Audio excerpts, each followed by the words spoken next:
Well, I think the structure of our global service learning classes create an environment where we not only learn about Mexico and border relations, but we also have the opportunity to experience it for ourselves. And in and out of the classroom, we have conversations that really challenge us to think about service work on a deeper level.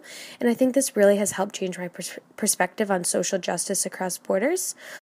Justice has nothing to do with providing people with different standards of living because of who they are or where they're located globally.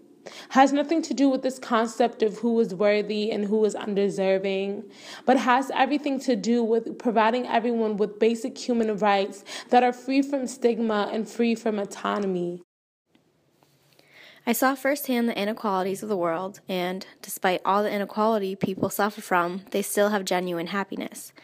It really puts into perspective the huge difference between our stereotypes and preconceived beliefs that we have about other people and places and what is actually true. While I understand that social justice and injustice is something that occurs right in our own backyards, seeing the injustices in a neighboring country emphasizes the unequal social structures that perpetuate the conditions of unequal opportunities. By working side by side and experiencing it firsthand, people strive to fight against global apartheid and the widening of the wealth gap. It ultimately allows for a pursuit of economic, political, and social rights that are deemed necessary.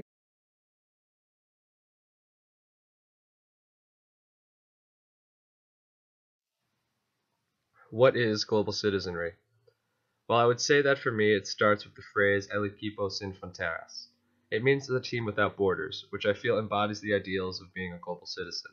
To be a global citizen is to be part of a team with all working to create a world where barriers can be traversed or broken down, the physical and the mental. Every person in the world is a global citizen, entitled to equal human rights, fair opportunities, and a feeling of belonging. It is also every person's civic responsibility to protect these rights for everyone to the best of their ability whenever necessary. Together, we are all global citizens. Most importantly, it means being aware of the wider world and respecting diversity while having a well understanding of how the world works economically, politically, socially, culturally.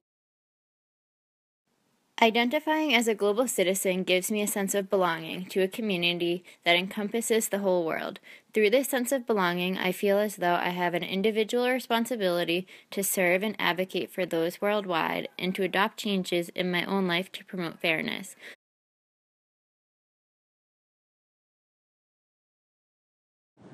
One of the questions I've continually struggled with since coming back from Tijuana is, how do we make a change?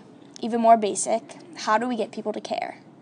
The first step in battling global apartheid is getting people to understand that we are not passive in the global apartheid that's taking place. Each and every day, the system is perpetuated in our conversations and in the way we live. This question is too broad to answer in this short amount of time, but what I do know is this. You do not need to go to Tijuana in order to combat global apartheid. In many ways, listening to this presentation is the first step to understanding. A willingness to learn, to explore, and to question is the integral part to embarking on this battle together. When saying global apartheid to an individual to describe where our world is today, they often hesitate in further engaging in conversation with you. Since Tijuana, I have found the need to get these conversations flowing, and the best way to do that is through stories I have heard firsthand. Often, people feel that systems are too big to be brought down, but any form of community engagement actively challenges the biased policies that leave impoverished in a state of helplessness. By understanding the intricacies of assisting different cultures, and also being able to recognize that we are able to learn more from them than they can learn from us, we as global citizens put our best foot forward in the fight against global apartheid.